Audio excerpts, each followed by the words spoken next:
प्रश्नोत्तरी। नमोस्तु गुरुदेव, क्या वर्तमान में अवधि ज्ञान और जाति स्मरण भी हो सकता है? आगम का उपदेश नहीं है। आगम में मात्र इतना ही उपदेश मिलता है कि जब पंचम काल के अंत में 3 महीने 8 वर्ष 15 दिन शेष बचेंगे, तब धीर वीरांगज नाम के मुनिराज को एक अवधि ज्ञान होगा। मात्र उसी क्षण के लिए अभिधान होगा और वो 3 दिन तक अवधि ज्ञान रहेगा और समाधिस्थ हो जाएंगे। और कोई आगम का उल्लेख नहीं मिला, लेकिन निषेध वाक्य भी नहीं मिला।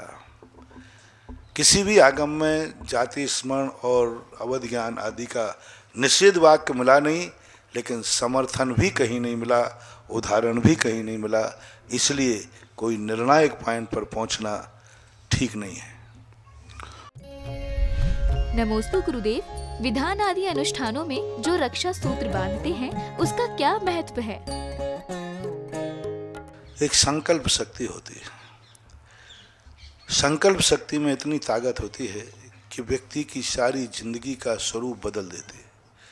यहाँ तक कि कर्म से बांधा हुआ नीच गोत्र भी जैसे ही वो महावृत्ति बनने का संकल्प करता है, नीच गोत्र भी उच्च गोत्र हो जाता है। पूज्यवर बीरसेन स्वामी महाराज श्री धवला जी में कितनी बड़ी बात कही। नीच गोत्र जो कर्म बांध के आया, कर्म भी मात्र एक संकल्प किया, शरीर नहीं बदला, हाड़ मांस वही है, शरीर वही है, शरीर में खून वही है, सब कुछ है, कुछ भी नहीं बदला। जैसे उसने महाव्रतों का संकल्प किया, नीच गोत्र उच्च गोत्र में परिवर्तित हो गया। संकल्प में बहुत बड़ी ताकत होती है। जैसे ही वो धागा माना, संकल्प मैं अब इंद्र हूं, बस। जैसे अभी तक पाषाण की मूर्ति है, जैसे सूर्य मन दिया ये भगवान है, बस अब पूजनी हो गई, अब अभिनय नहीं होगा, संकल्प मात्र। ऐसे ही वहां संकल्प किया गया, अब मैं इंद्र हूं। साक्षात जब सखलीकरण किया जाता है, ये साक्षात सौधर्म इंद्र भव, साक्षात शब्द का प्रयोग किया जाता है। मैं आज से साक्षात सौधर्म हूं। जब सौधर्म इंद्र अपने आप को मन से मान लिया, तो फिर उसके लिए कोई सुआ सूतक आदि नहीं लगते। संकल्प में बहुत बड़ी ताकत होती है। संकल्प सारी के सारी नियत को बदल सकता है, सारी नियत को बदल सकता है। किसी भी गोत्र में जन्म लिया हो, जैसे वो दीक्षा लेता है, क्षत्रिय गोत्री हो जाता है, क्षत्रिय कुल वाला हो जाता है। ऐसे शास्त्रों में बहुत सारे वर्णन। और दूसरा प्रसंग देख लिए, 2 प्रसंग आपके सामने देता हूं। कन्या अभी तक तुम्हारे किस गोत्र की है? तुम्हारे गोत्र की। जैसे ही 7वां फेरा पढ़ा और 7वें फेरे पर उसने संकल्प किया, मैं इस घर की बहू, बस उसी समय उसका गोत्र बदल गया। सुगा सूतक नहीं लगता। मात्र एक 6वें फेरे तक सुगा सूतक है। कहां तक है? 6वें फेरे तक सुगा सूतक है। 7वां फेरे में कितना टाइम लगना है? 1 मिनट, 2 मिनट। 2 मिनट के बाद इस परिवार के पीहर के सुआ सूतक सब खत्म। 2 मिनट पहले यदि कोई सुआ सूतक लग जाए तो उस बच्ची को सुआ सूतक लगेगा, और 2 मिनट बाद सुआ सूतक लगा, 7वां फेरा हो गया और बच्ची को कोई सुआ सूतक नहीं है। ये है संकल्प। कुछ नहीं बदला, शरीर वही है, सब कुछ वही है, संकल्प से बदल गया। आप खेल में देखिए, शतरंज में एक प्लास्टिक का हाथी घोड़ा होता है। आप जब मारते हो उसको तो क्या कह के मारते हो? तेरा हाथी गया, तेरा घोड़ा गया। क्या है वहां पर? एक संकल्प है। तो संकल्प की बहुत बड़ी चीज है। नमोस्तु गुरुदेव, जो रिद्धिधारी मुनि होते हैं उन्हें दूर से ही 5 इंद्रियों के विषय ग्रहण हो जाते हैं, तो क्या उन्हें 5 विषयों का दोष नहीं लगेगा? नहीं, ये ज्ञान होता है। एक ज्ञान अलग होता है और एक वस्तु का भोग अलग होता है। जैसे केवल ज्ञानी संपूर्ण चराचर पदार्थों को अपने ज्ञान में जान लेते हैं, स्वाद भी जान लेते हैं, केवल ही भगवान, रंग भी जान लेते हैं, बिना देखे सब कुछ जान लेते हैं। स्वाद भी भगवान के ज्ञान में झलकता है।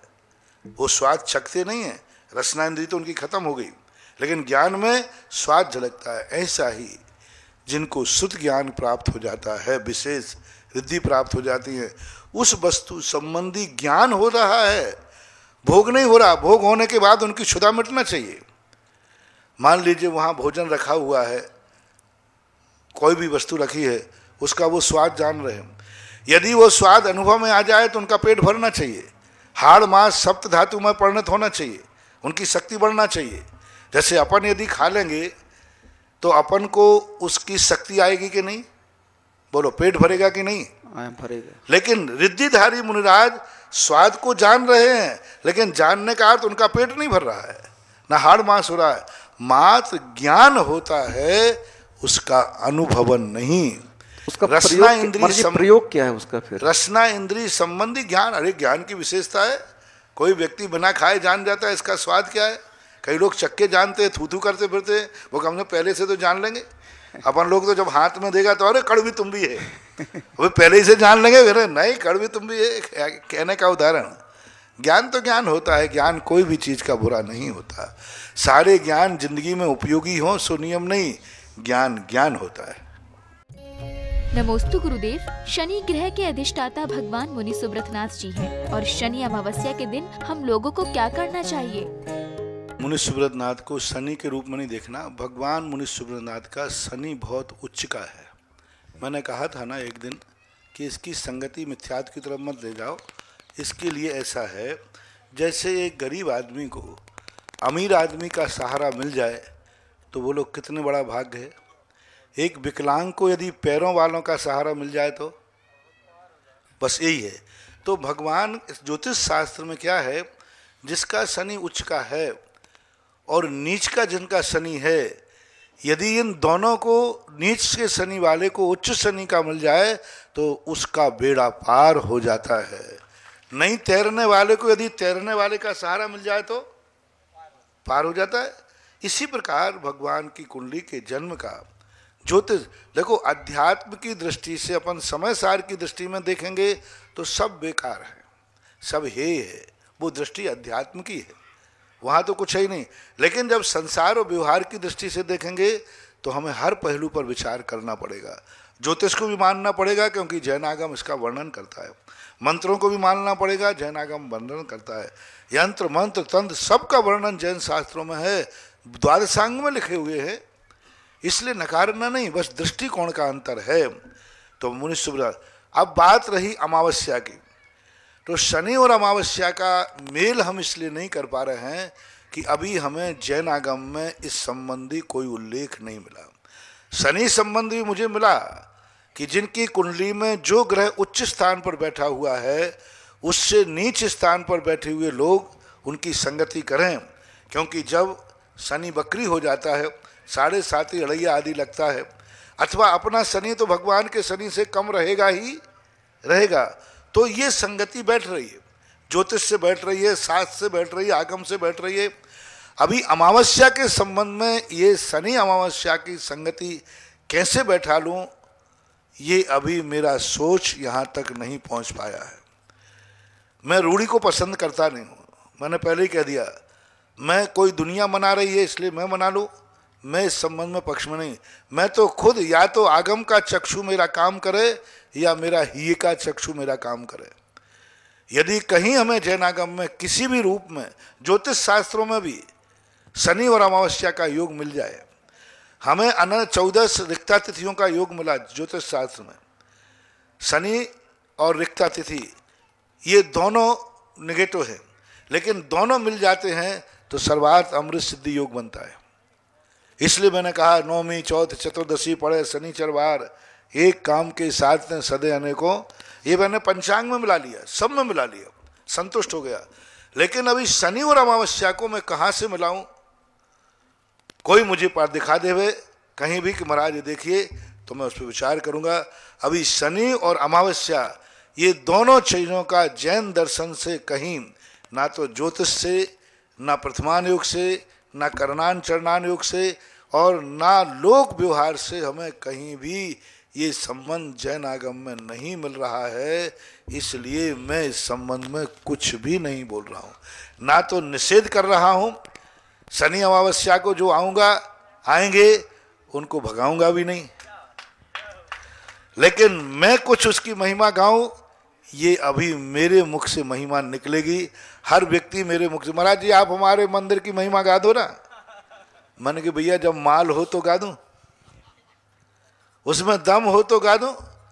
मैं किसी भगवान की महिमा मंडित नहीं करता हूं, मैं महिमा उसमें है उसको उद्घाटित करता हूं। मैं खुद कह रहा हूं कि आप देख लीजिए सांगानेर के आदिनाथ, चांदखेड़ी के आदिनाथ, गोलाकोट के आदिनाथ, सारे आदिनाथ भगवान मुझे प्रिय थे, जिनकी महिमा गाता गाता मैं बरसों हो गए, 20 साल से गा रहा हूं।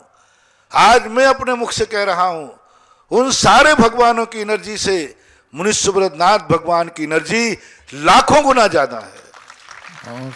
हम किसी दूसरे के मंदिर की या दूसरे की मूर्ति की बात नहीं कर रहा हूं। जिन मूर्तियों की मैं महिमा गाता, तुम्हें मालूम सांगानेर के आदिनाथ मुझे कितने प्रिय है, चांदखेड़ी के तो आपको मालूम है, सब मुझे प्रिय हैं। लेकिन जो सत्य है उसको कैसे नकारूं? इससे अंदाज लगा लेना चाहिए कि मैं महिमा मंडित नहीं कर रहा हूं, मैं सत्यार्थ को उद्घाटित कर रहा हूं। आज सांगानेर का मेरा इष्ट देवता है, आज सांगानेर के आदिनाथ की हमने कितनी महिमा गाई, लेकिन जब उससे अधिक मुझे सत्य मिल गया तो मैं आदिनाथ की निंदा नहीं कर रहा हूं, मैं उनकी उपेक्षा नहीं कर रहा हूं। वो तो कल भी मेरे थे, आज भी मेरे हैं और कल भी मेरे रहेंगे। लेकिन यदि कोई बेटा, कोई व्यक्ति वस्तु यदि कोई कल अधिक नंबर लाए तो उस अधिक नंबर को बोलना चाहिए या नहीं?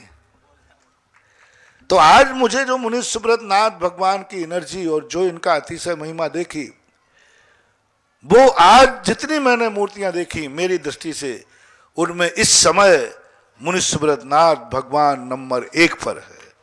जो ज्ञानोदय में स्थित अभी जो मुनिनाथ भगवान बैठे, इनकी एनर्जी जो है, आज तक मैंने हजारों मूर्तियां देखी, उनकी बराबरी नहीं है।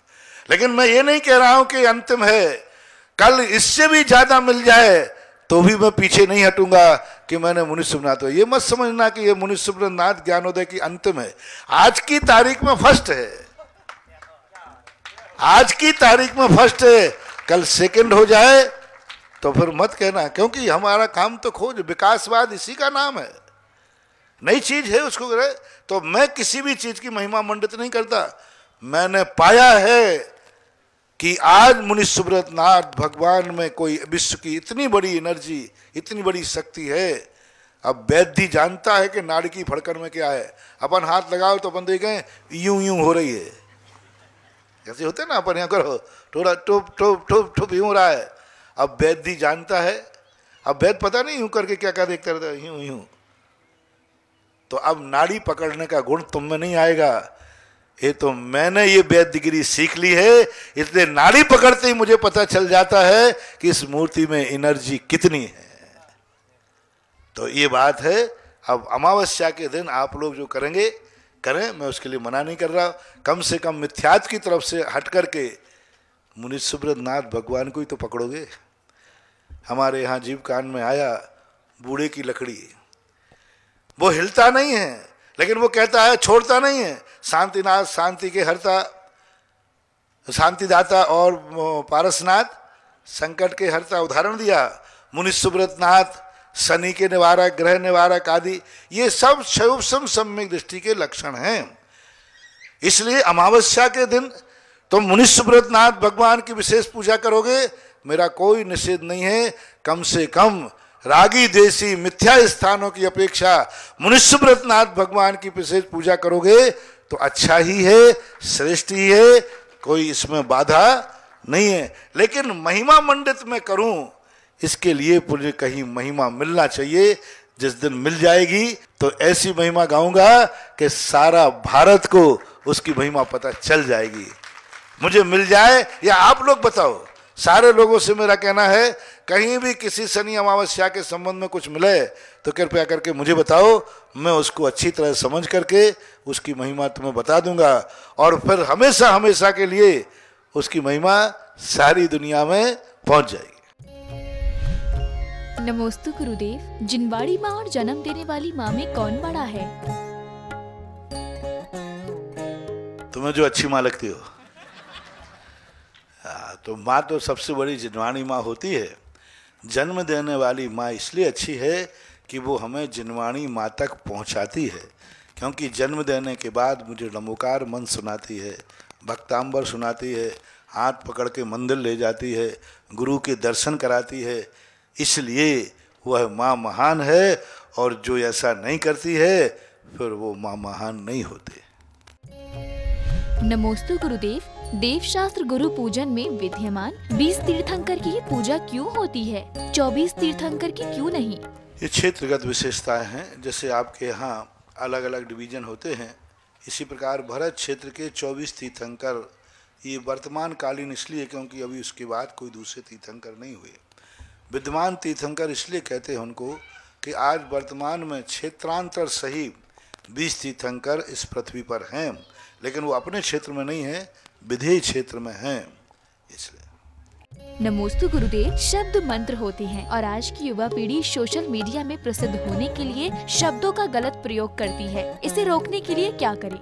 इस संबंध में मुझे ज्ञान नहीं है कि जो अच्छे स्पीकर होते हैं वे गालियाँ कैसी देते हैं, क्या देते हैं, मैं कुछ कह नहीं सकता हूँ, क्योंकि गालियाँ अनेक अनेक रूप में चलती आई हैं। पहले ब्यान जी ब्याई जी को गालियाँ देती थी। कोई शादी ब्याह होता था ना तो बुलौआ होता था, गाड़ियों का बुलौआ, और उसमें जम के गाली देती थी। और ब्याई जी इतने खुश होते थे, समधी समधन देती थी, इतने खुश होते थे, वो बोलती थी समधी की मूछ जैसे कुत्ता की पूंछ। और ब्याई जी इतने ग्लेड होते थे कि ब्याई जी को 100 रुपया निकाल करके देते थे। वाह, मजा आ गया। अब ऐसी गालियों को मैं कैसे रोकूं जिसमें ब्याई जी खुश हो रहे? अब ये स्पीकर की बात रही, मुझे इस संबंध में पूरा ज्ञान नहीं है, गाली क्या है कैसी है, लेकिन यदि गलत संस्कार पड़ता है बच्चों में तो ऐसी चीज़ों पर परहेज करना चाहिए, रोकना चाहिए। इस प्रकार से नमोस्तु गुरुदेव, मंदिर जी में अष्ट द्रव्यों को इधर उधर चढ़ा देने पर क्या कोई दोष लगता है? चढ़ाना तो टेबल पे ही चाहिए, नीचे नहीं चलाना चाहिए जहाँ कहीं, लेकिन फिर भी हमारे यहाँ स्वाहा बोलने के बाद वह वस्तु निर्मूल हो जाती है, उसका कोई मूल्य नहीं है। जब तक आपने स्वाहा नहीं बोला है तब तक वो अर्घ मांगलिक है, पूज्य है, वंदनीय है। जैसे ही आपने नमोस्तु किया, स्वाहा बोला, फिर वो चीज़ निर्माल हो जाती है। इसलिए जैसे अब महाराज विहार करते हैं, सड़क पे हैं, वहीं अपन चढ़ा देते हैं, वहीं नारियल चढ़ा देते हैं, कोई बाधा नहीं, क्योंकि अपन ने जैसे ही स्वाहा शब्द बोला तैसे ही वो वस्तु निर्माल हो गई, उसमें फिर कोई ज़्यादा दोष नहीं आता। फिर भी उच्चासन पर, टेबल आदि पर ही चढ़ाना चाहिए।